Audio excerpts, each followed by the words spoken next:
SER Podcast. Hola, soy Ramón Lobo. Esto es A Vista Lobo, un podcast sobre política e información internacional.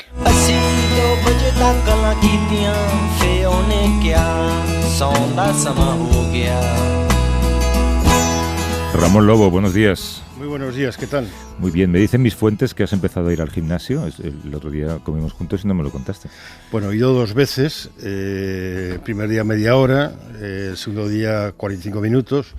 Y desde el minuto 10 o algo así, en la cinta, pues solo hago cinta, me dolía todo. Salió corriendo la cinta. No. Un amigo médico me dice que haga la elíptica esta, pero yo es que me hago un lío en la elíptica. Se me salen los brazos y esas cosas. Y a los minutos 10-12 me empezó a doler absolutamente todo. Y mágicamente en el 25 desaparecieron los dolores y el último tramo estuvo muy bien. Bueno, pues esto está bien, pero tienes que incorporarlo a tu rutina diaria. Sí, hoy iba a ir a la piscina, pero he dormido muy poco y creo que voy a ir a la cama otra vez. Y es muy temprano. Hoy estábamos hablando, de hecho yo no sé qué te vas a encontrar o qué te has encontrado cuando venías para acá en Madrid, pero estamos hablando fuera de micrófono. Madrid es lo más parecido ya a un parque temático, con la única diferencia de que la gente, en vez de llevar orejas de Mickey Mouse por la calle, pues lleva bolsas de Primark, porque todo el mundo va con bolsas de Primark, que es como que la gente viene a Madrid ya a comprar, no existimos como ciudad, ¿no? Sí, está disparándose otra vez el piso turístico, esto está lleno de motos, al lado de mi casa estaba, parecía un estercolero, puse un tuit con un vídeo de cómo estaba la plaza de Herradores y me contestó gente, pues anda que en Vallecas, anda que no sé qué, no sé cuántos, creo que deberíamos hacer vídeos todos de cómo está la ciudad, con el alcalde cuyo lema es nada. No hacemos nada de nada. Sí, y nada de lo que se hizo antes vale y no hacemos nada. Yo creo que habría que hacer un llamamiento a la gente, por favor, vengan a Madrid, a Madrid. ¿A limpiar? No, a limpiar, no les vas a pedir que limpien, pero sí a ver Madrid, a disfrutar Madrid, pero no a comprar. Por lo menos no vengan a Madrid a comprar, ¿no? Sí, no sé, es una cosa que has estado en Bilbao, ¿no? Hace poco. Eso te decía, sí. Y has notado la diferencia. Claro, iba pasando con Juanjo y con el equipo por Bilbao y ves a gente, pues a parejas mayores cogidas del brazo paseando, es decir, ves a gente de la ciudad paseando por su ciudad y disfrutando su ciudad, ¿no? No ves a gente que va allí solamente para meterse en tiendas. Hay una tendencia en toda Europa de más bicicletas, más sitios peatonales, menos coches, y aquí la tendencia es totalmente la contraria, y el alcalde quiere más motos. No sé qué ciudad, no sé si ha sido París o Berlín, que van a poner chivatos para ver cómo es el ruido de las motos, que es terrible. Ahora, cuando venía pasado un camión de carga y descarga por la calle Arenal, que es peatonal y tienen que ir a 10 por hora, a 40 o a 50, como no haya nadie. Sí. Es decir, ¿quién controla todo esto? En fin, disculpas a todos los que están pensando, ya están estos pesados hablando de Madrid porque están en Madrid, pero... Que nos inviten a otro sitio, hablaremos de otro sitio. La verdad es que si nos pudiéramos mudar. Bueno, llevamos con lo nuestro. Like a bird on the wire, like a drunk in a midnight choir, I have tried in my way to be free, like a worm on a hook, like a knight from some old-fashioned book. I have saved all my ribbons for thee. El domingo pasado teníamos una conversación deliciosa con la socióloga e historiadora guatemalteca Marta Casaús sobre el significado real del indigenismo, las consecuencias del colonialismo en América Latina. Hoy Ramón, querías poner la mirada en África, que es un continente que fue durante su etapa precolonial mucho más cosmopolita y multicultural de lo que podamos imaginar y de la imagen que tenemos ahora, ¿no? Sí, sobre todo en el este, en la zona de la costa, en Zanzíbar, que es donde viene el Nobel nuevo de literatura, sí hay una mezcla tremenda entre árabes, blancos, gente de la India, africanos, donde hay una enorme riqueza cultural. Sí es cierto que África es donde no solo padeció la esclavitud, sino exportó esclavitud, y eso es una marca tremenda en las culturas y en muchos países. Hay tribus en las que una fue fue esclava y otra no, y hay una diferencia psicológica de confianza en sí mismo es tremendo. Después estuvo el famoso Congreso de 1885, que se reparten las grandes potencias África, y metieron a distintas tribus, las separaron en varios países, bueno, los Hutus y los Tutsis, en Ruanda y Burundi. Como una línea en medio. Sí, y creando unas enormes dificultades para el país. O sea, que la colonia en algunos casos fue riqueza, un elemento añadido de riqueza, pero en otros muchos fue terrible. En cualquier caso, la colonización europea tuvo ese efecto negativo sobre sus pueblos, marcó el destino de todo el continente. Tú conoces muy bien parte de África y podrías corroborarlo, ¿no? Sí, ahí ya te digo, pues tribus como los Hausas, que están en varios países, los Fulani, los Swahili, no, que eso se llama los Masai, no sé, y Tanzania, que es Tanzania y Zanzíbar están juntos, pero no siempre han estado juntos. Tanzania tiene la gran diferencia, aparte que estuvo con Alemania brevemente, es que el idioma con el que se entienden todos no es un idioma extranjero, sino un idioma local, el Swahili. Queremos compartir la conversación con Juan José Martín González, que es doctor en literatura inglesa por la Universidad de Málaga. Su área de investigación se centra en la literatura marítima y en los estudios de migración. ¿Cómo estás, Juan José? Buenos días. Hola, buenos días, ¿qué tal? Buenos días, Ramón y Javier, muchas gracias por la invitación. La semana has publicado un artículo en El País sobre la obra del último premio Nobel de Literatura, Abdulrazak Gurnah. Yo creo que todos hemos reconocido nuestra ignorancia al no haber escuchado jamás su nombre. Pero cuentas que leer sus libros sí que nos descubre que África fue, antes de la llegada de los europeos, un continente mucho más cosmopolita, ¿no?, de lo que uno puede pensar ahora. Así es, sí, yo creo que es una de los rasgos más característicos de la obra de Gurnah, o al menos de las pocas novelas que he leído del autor. Sí, es cierto que esas relaciones entre África y Asia pues fueron fundamentales, ¿no?, antes de la llegada de los europeos. Cuando uno rastrea los orígenes de los problemas económicos y estructurales de África, todos ellos convergen, como estaba contando Ramón, en la época de la colonización. Es el punto de inflexión, ¿no? ¿El colonialismo ha sido más perverso allí que en el resto de continentes? Es cierto que cuando pensamos en cómo África se ha colonizado, pues siempre nos centramos quizá en el lado militar, ¿no?, en la agresión física sobre el país, ¿no? Pero es cierto que la colonización africana también tuvo otra parte que tuvo que ver más con colonizar ya no solamente las tierras o los recursos, digamos, ¿no?, sino también las mentes de los africanos, ¿no? Y una serie de discursos coloniales, ¿no?, que llevaron a muchos africanos a pensar realmente que sus culturas eran inferiores a las europeas, ¿no? Entonces yo creo que los ecos, las reverberancias de esos tipos de discursos son brutales, ¿no?, y pueden verse hoy en día. Pero además yo creo que también algo que caracterizó esa colonización fue la agresión política sobre las divisiones étnicas. Entonces es cierto que cuando los imperios europeos dividieron África como si fuera una tarta, básicamente, no se respetaron las divisiones étnicas. Entonces eso llevó en muchos casos a dividir pueblos hermanos, a dividir unas etnias que eran hermanas de otras, y eso pues ha llevado en muchos casos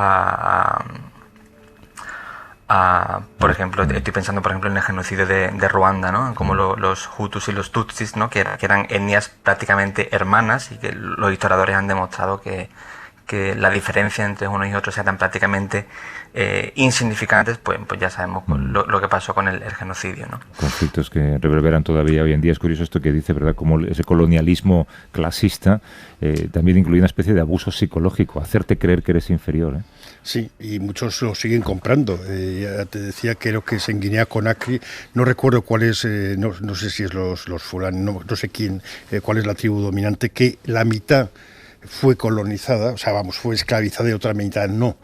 Y la que no fue esclavizada se siente mucho más segura. O, por ejemplo, contaba Kapuscinski que en Ghana, el norte había una tribu que no había sido capturada jamás, porque las tribus de la costa eran las que capturaban para vender. Y estos se marcaban la cara de una forma brutal para parecer feos, porque los feos no los querían. Y en esta tribu la palabra libertad y fea es la misma. Interesante. Los efectos de la trata esclavista, Juan José, por ejemplo, perduran hasta hoy, ¿no? Sí, totalmente. Aquí estamos hablando de siglos de esclavitud, no solamente la esclavitud europea, sino también la esclavitud que ya existía en África, ¿no? Ya existía en África antes de la colonización europea.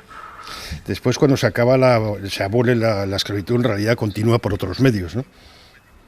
Sí, eso de hecho se ve en una de las novelas de Gurnage, ¿no? En Paraíso, ¿no? Que es, digamos, su obra más célebre, ¿no? Que estuvo nominada al Booker Prize.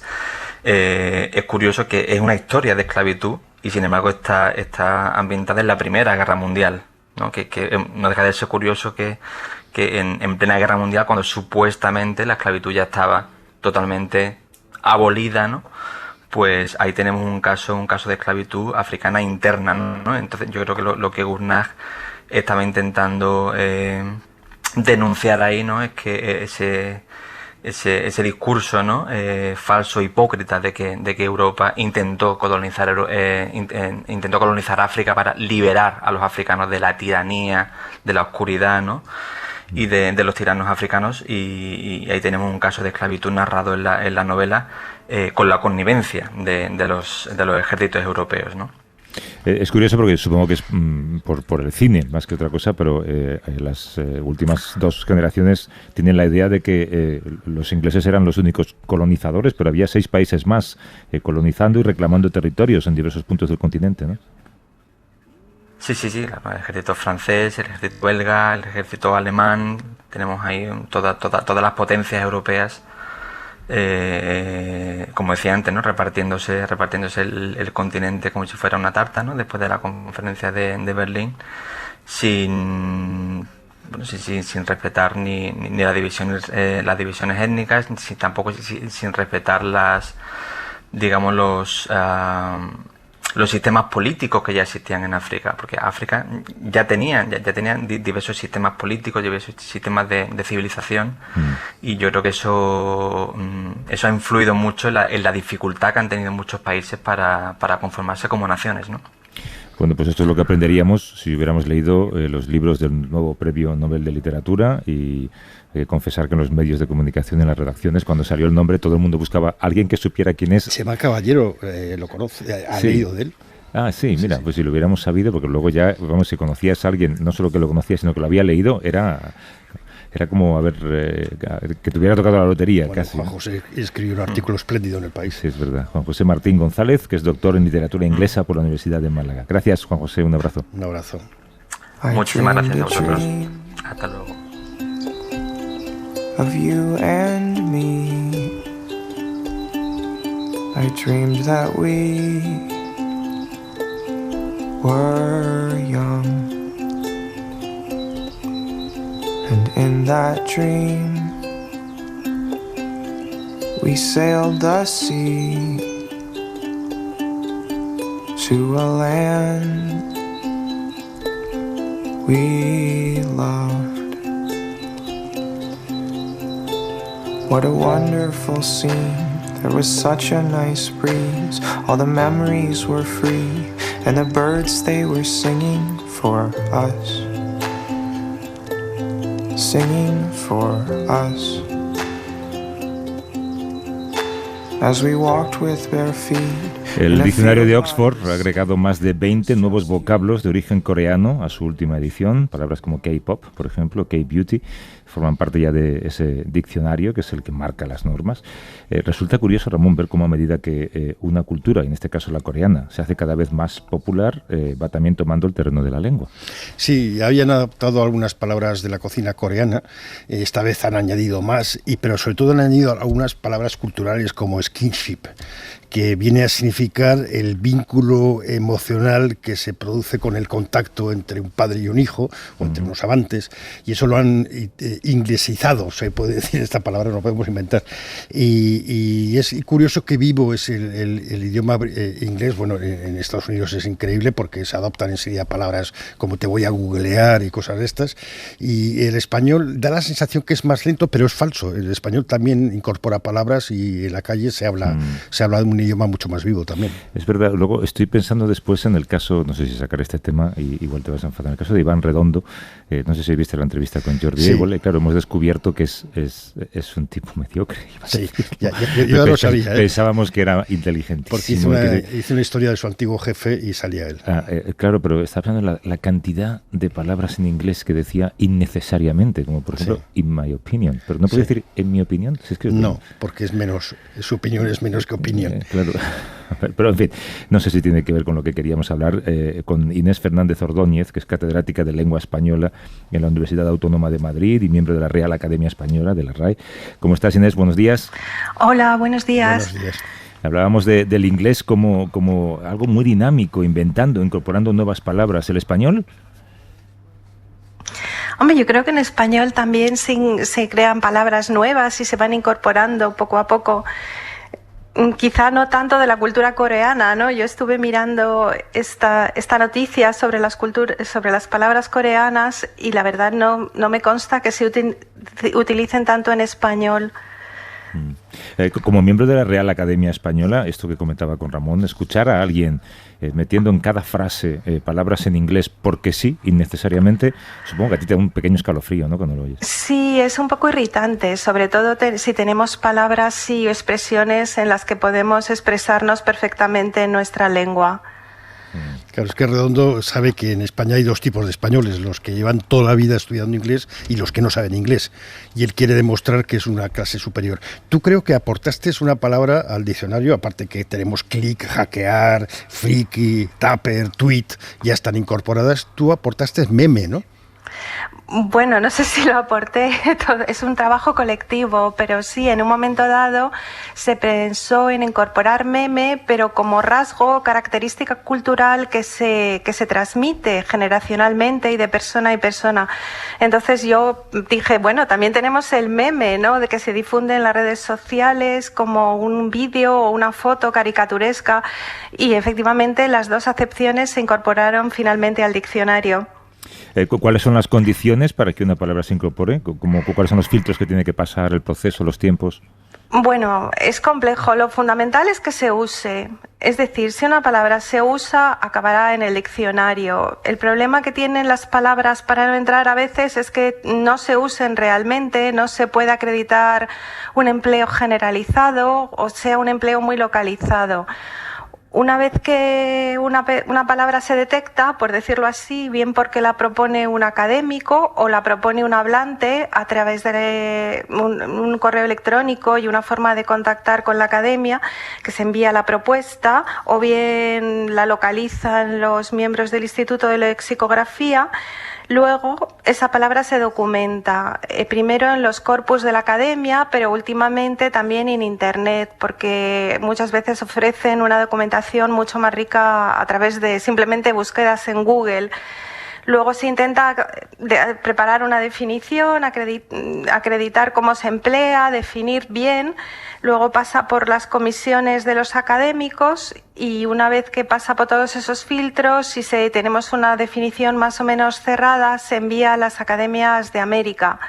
Entonces esto hace quizá el proceso un pelín más lento quizá que el diccionario de Oxford, pero hay que tener en cuenta también que nuestro diccionario es un diccionario de referencia para todos los hablantes de español en todos los países de español, que se habla la lengua, ¿no?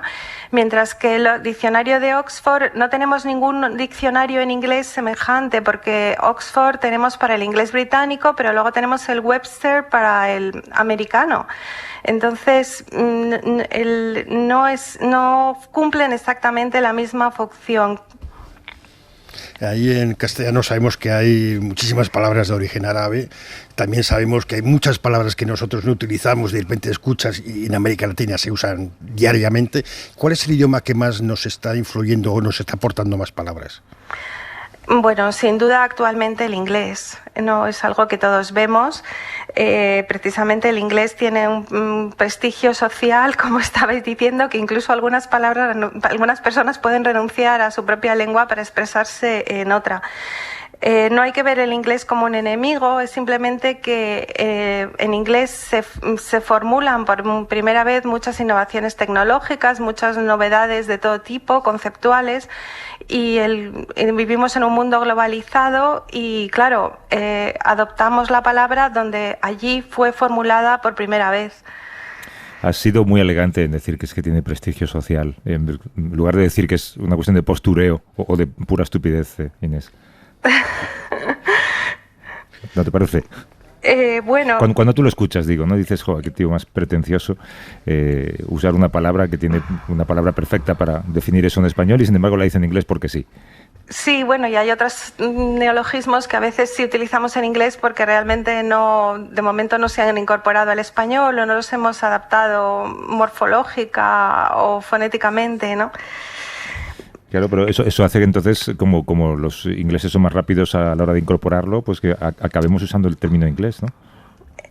Puede ser, es que muchas veces son los ingleses los que acuñan el concepto o acuñan el vocablo. Entonces nos llega a través de vía inglesa. Es decir, pensemos, por ejemplo, en la ciencia. La inversión que hay en tecnología o en ciencia en un ámbito anglófono es mucho mayor de la que hacemos en un ámbito hispanófono.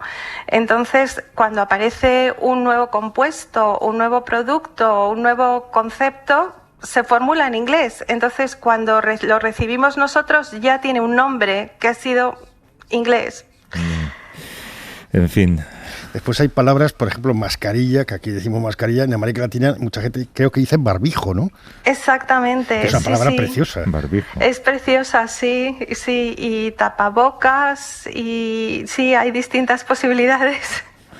Inés. Y estas se incorporaron todas, por cierto, a raíz de la epidemia al diccionario. Claro, ahí hubo rapidez, me imagino, ¿no? Pero sí. Estábamos todos asolados.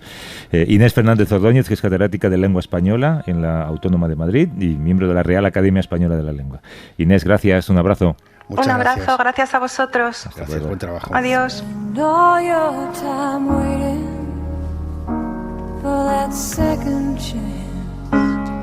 For a break that would make it okay. There's always some reason. Pues nada, Ramón, te dejo ir al gym. No, o a swimming. Esto es lo que haría Ibar Redondo. Creo que voy a sleeping. Sleeping. Sí. Venga, descansa. Venga, chao. Ahora. Suscríbete a Vista de Lobo. Todos los episodios y contenidos adicionales en la app de Cadena Ser y en nuestros canales de Apple Podcast, Spotify, iVoox, Google Podcast y YouTube. Escúchanos en directo en la Ser los domingos a las 8 de la mañana. Cadena Ser. La radio.